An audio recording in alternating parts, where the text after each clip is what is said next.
Les masses d'eau douce font vivre des milliers de personnes à travers le monde et les protègent contre les conditions météorologiques extrêmes. Il est donc essentiel d'améliorer la condition ou la qualité de l'eau et de restaurer les rivières et les zones humides. Mesdames et messieurs, bonjour et bienvenue à ce programme écologique Objectif Vert qui s'ouvre aujourd'hui au bord de ce magnifique lac.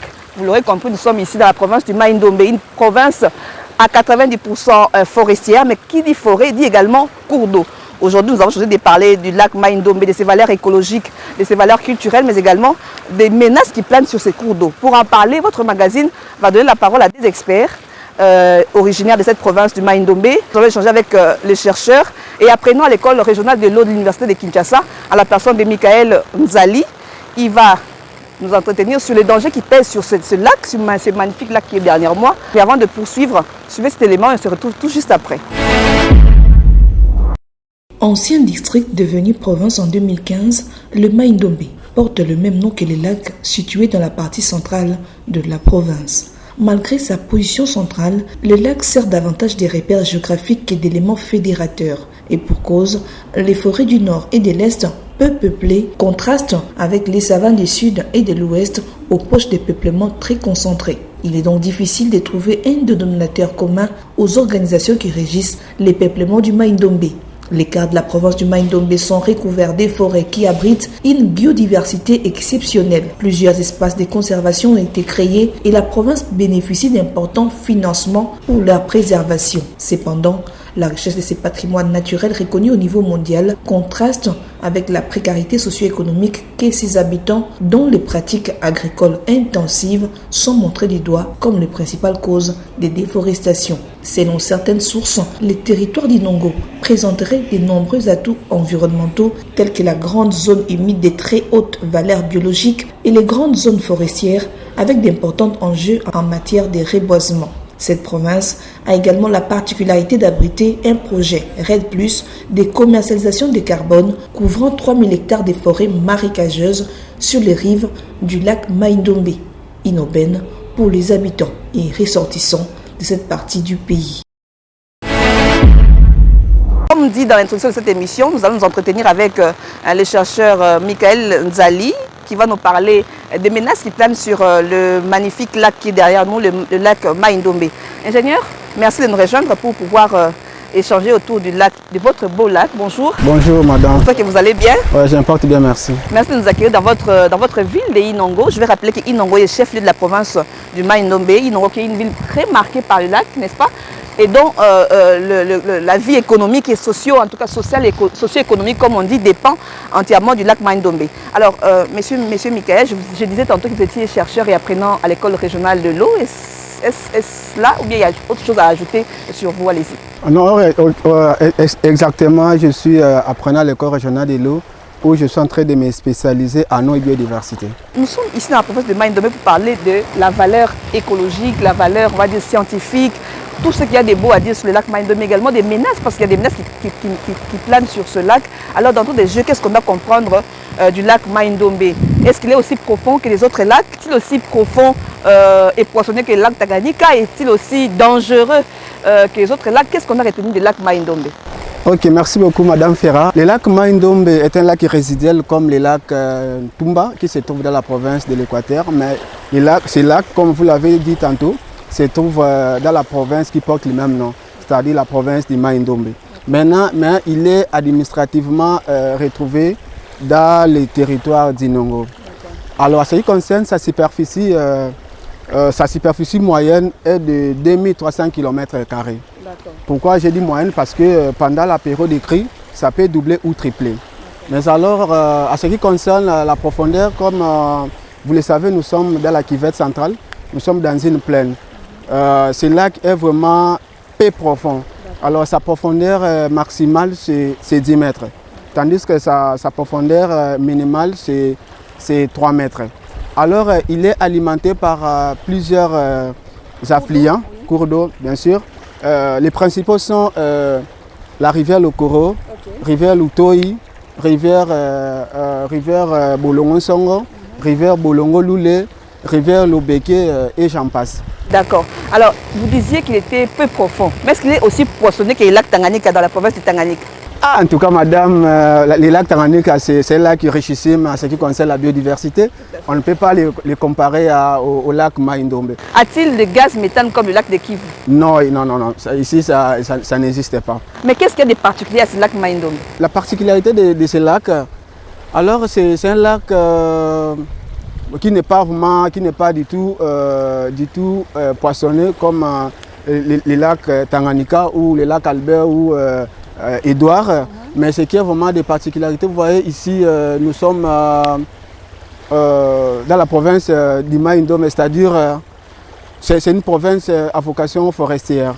Alors vous allez constater que non, au niveau tout au long de ces lacs, il y a des forêts. Ce qui est quand même une particularité. Une particularité, voilà. Alors, et puis, c'est là qu'ici, c'est le passage obligé. Si vous ne prenez pas la voie aérienne, c'est-à-dire l'avion, alors ici, c'est pour arriver à Inongoville, il faut seulement emprunter ces lacs. Alors, c'est une route qui permet en sorte que qu'il y ait des échanges commerciaux, tout ça, et puis culturels, exactement. Mais malheureusement, le tourisme n'est pas encore du tout développé, mais je pense qu'avec le temps, on pourrait en développer. Alors, nous parlions tantôt des valeurs écologiques. Vous avez dit qu'un lac était bordé par plusieurs forêts. Y a-t-il un avantage écologique à ce que le lac soit autant bordé par les forêts? Oui, bien sûr, parce que ce lac est alimenté par plusieurs affluents. Alors ici, il pleut presque...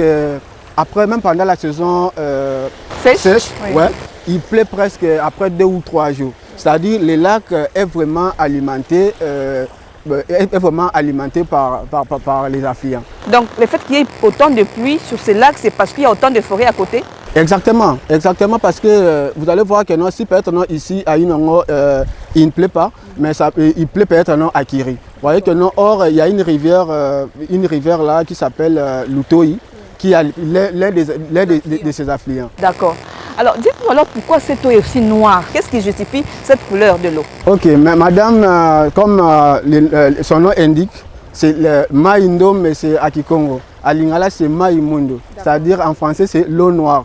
Alors, la coloration de ces eaux est due à l'accumulation des tanins dans des matières organiques. C'est ce qui fait en sorte que non, ces lacs soient vraiment, ces eaux soient noires par rapport aux eaux du fleuve du Kasaï. On a vu à Kinshasa, vous le savez, vous avez peut-être entendu parler de ça, Kinshasa a été victime de la montée des eaux du fleuve Congo. On a vu ça également dans la province de la Chopo où Kisangani a été submergé par les eaux du fleuve Congo. On a même entendu parler de cela également dans la province du Maniema où certains villages ou certains territoires de Maniema ont été victimes de la crue. Également, dernièrement, dans la province de Tanganyika, où le Tanganyika lui-même, le lac, est sorti de son lit pour pouvoir déborder. Est-ce que le phénomène est également vécu ici, dans le Mai-Ndombe? Bon, dans le Mai-Ndombe, ce n'est pas vraiment fréquent. D'accord. Alors, on l'avait assisté il y a de cela 3 ans. Mais ces 2 dernières années, en tout cas, on n'observe pas ces phénomènes-là. Alors, qu'est-ce qui justifie le fait qu'il n'y ait pas autant de déviations de son lit? C'est lié au fait qu'il ne soit pas aussi profond ou bien il y a une autre raison? Bon, la profondeur, il y a même des rivières peu profondes qui débordent aussi. C'est-à-dire que non, les lacs, à tout moment, parce qu'ils se jettent dans la rivière Amphimi au niveau de la cité des Couteaux. D'accord. Alors, en tout cas, ici, chez nous, vraiment, on n'observe pas ces phénomènes. Vous n'avez pas ces phénomènes-là ici. Mais du point de vue variété et biologique, biodiversité comme on dit, est-ce que le lac Mai-Ndombe a une diversité de poissons? Est-ce qu'il y a autant de diversité de poissons ici au Mai-Ndombe? Est-ce que les gens de Mai-Ndombe sont bien servis du point de vue poisson ici?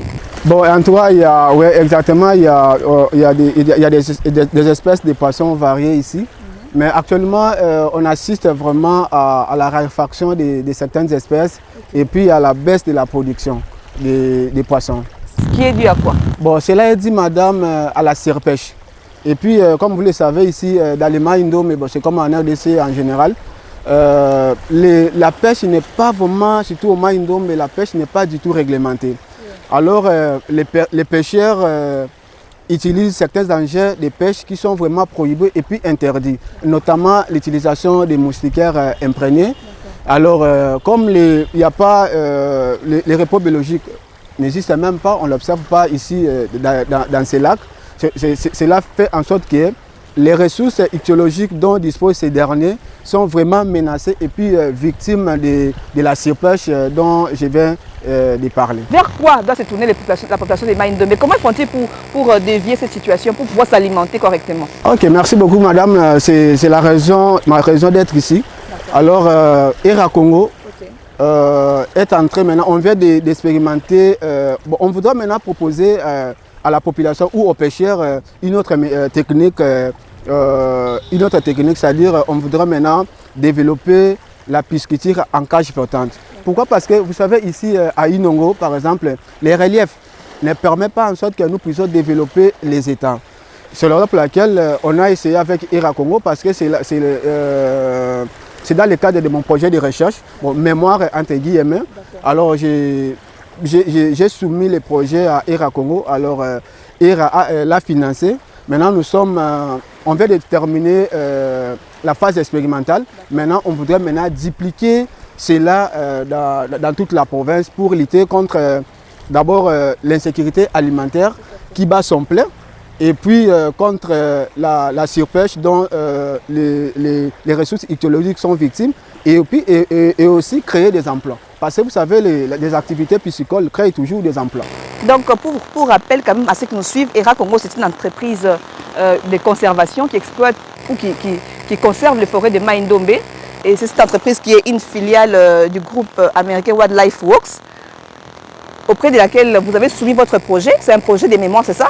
Et donc, vous disiez tantôt que ce projet est en train de marcher, c'est ça? Exactement. Est-ce qu'il y a possibilité de dupliquer ces projets dans d'autres provinces qui ont le même problème de raréfaction de poissons? Exactement, madame. Parce que vous savez, madame, on peut interdire ou soit non appliquer la loi, par exemple, non, les repos biologiques ou réglementer la pêche dans les Maïndombe. Mais si la population, ou soit si les pêcheurs, surtout les pêcheurs, n'ont pas d'autres activités alternatives, voilà. Madame, là, on ne fera que du surplace. Pourquoi? Parce qu'on peut leur interdire que non, il ne faudrait pas pêcher de telle période, mais si ils n'ont pas d'autres activités, c'est-à-dire que non, la pêche, cette activité est pour eux comme une vache à lait. Alors si on leur interdit, il n'y a pas d'autres alternatives, c'est-à-dire que non, on ne fera que du surplace. C'est la raison pour laquelle, avec ERA Congo, on va maintenant dupliquer ces projets et même dans d'autres provinces parce qu'on s'est dit que non, voilà, ERA Congo, comme vous le savez, il y a aussi d'autres concessions dans la province de l'Équateur, province du Nord-Ubangi. Alors on va dupliquer ces projets dans toutes ces concessions pour lutter contre l'insécurité alimentaire. Pour revenir à la raréfaction de poissons ou à l'insécurité alimentaire dont vous faisiez allusion tout à l'heure, nous avons quand même observé un fait qui a retenu notre attention. Sur le marché des Maïndombe, par exemple, nous n'avons pas trouvé le poisson nzombo en grande quantité. On nous dira que ce n'est pas la période des nzombo. À part le fait qu'il y ait une raréfaction des poissons, est-ce qu'il y a aussi la production des poissons de manière cyclique? Est-ce qu'il y a des poissons qui se souviennent à une période donnée? Est-ce qu'il y a un problème de poissons qui viennent Vous voyez, est-ce que ça se passe comme ça ou bien c'est juste parce qu'on a tout mangé, il n'y a plus rien? Ok madame, c'est-à-dire que non, il y a des poissons, surtout ici sur les lacs Maïndombe, l'espèce comme les tilapia. Oui. En tout cas, les tilapia, on l'attrape beaucoup plus pendant la saison sèche, donc pendant les tillages. Tandis que les clarias, pendant la période des crues. Alors, pour finir cette émission, je vais quand même revenir sur un point qui est assez important. La chaleur qu'il fait à Maïndombe. Comment expliquer que Maïndombe, qui est un grand cours d'eau comme ça, juste à côté, qu'il fasse aussi chaud? La journée, l'eau emmagasine la chaleur et la nuit la restitue progressivement. Alors vous allez constater, si vous habitez, surtout les gens qui habitent au bord de ces lacs, pendant peut-être après 20h ou 22h, il fait vraiment frais. Alors ici, de signaler que la ville d'Inongo se trouve dans la zone vraiment intertropicale. Dans ces eaux habituellement multicolores, la scientifique Anne Auguette retient son souffle. Sous ses yeux s'étend désormais une pâle étendue de coraux, oscillant entre la vie et la mort. La seule fois où le blanchissement a été aussi grave, c'était en 2016. Presque tout était mort. C'est depuis le ciel que l'on mesure le mieux l'ampleur des dégâts. La grande barrière de corail devrait être entièrement marron. Le coupable, le changement climatique et une vague de température océanique record, bien trop chaude pour l'animal qu'est le corail. De retour à sa station de recherche, Anoguette analyse les images du récif. Cette zone commençait à peine à se rétablir. Ce sont de petits coraux qui sont en train de blanchir. Qui sait s'ils vont survivre? Ces belles couleurs, vous savez, les roses et les bleus, ce sont des coraux qui crient, ce sont leurs écrans solaires, ils fabriquent ces écrans solaires. En fait, ils sont plus beaux que lorsqu'ils sont en bonne santé, parce que lorsqu'ils sont en bonne santé, ils ont beaucoup de marron à la surface. Si les températures et la pollution venaient à redescendre rapidement, ces coraux agressés pourraient être sauvés.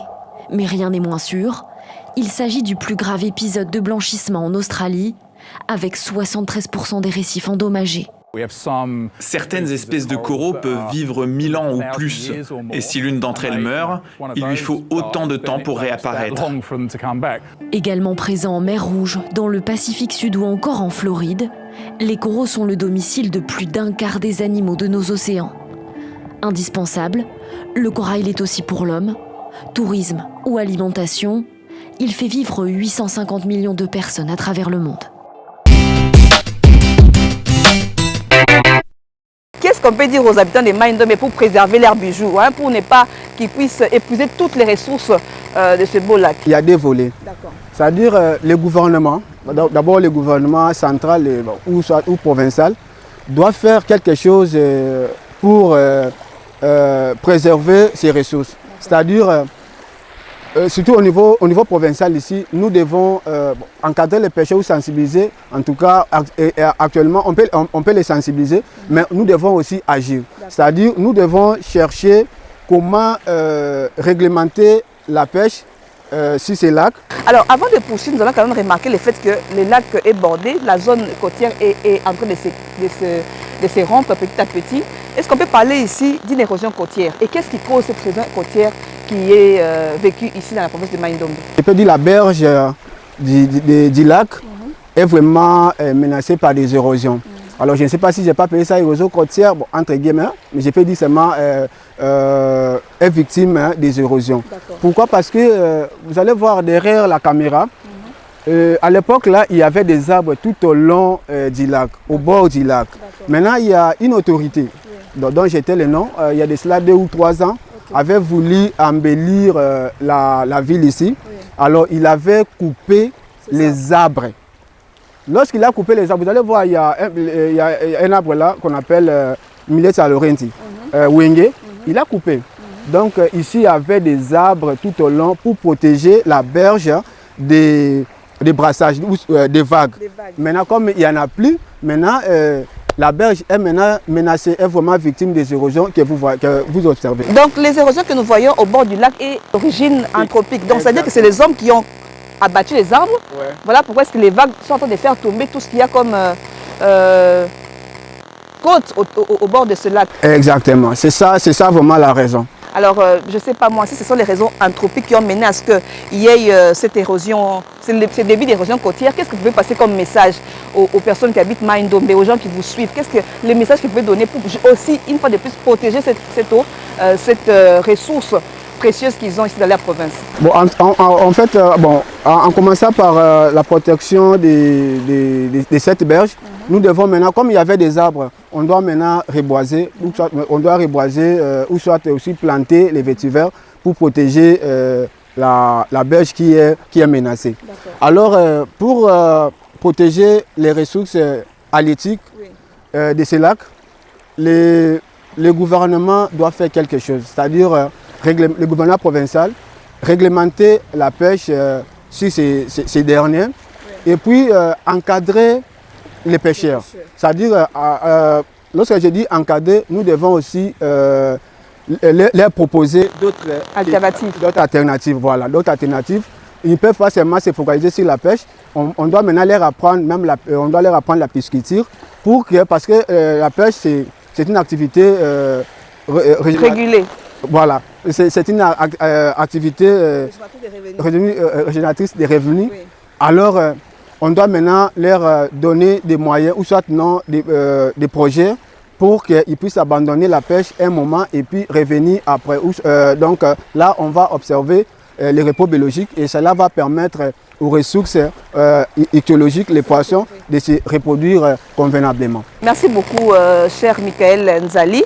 Alors, comme vous l'avez dit, adopter des comportements éco-citoyens, refaire le bord de lac en mettant des plantes anti-érosifs, proposer des alternatives à la pêche intensive, prévoir des solutions alternatives pour éviter la pression sur le lac, de manière à ce qu'on puisse préserver ou protéger les ressources halieutiques de ce magnifique lac derrière nous.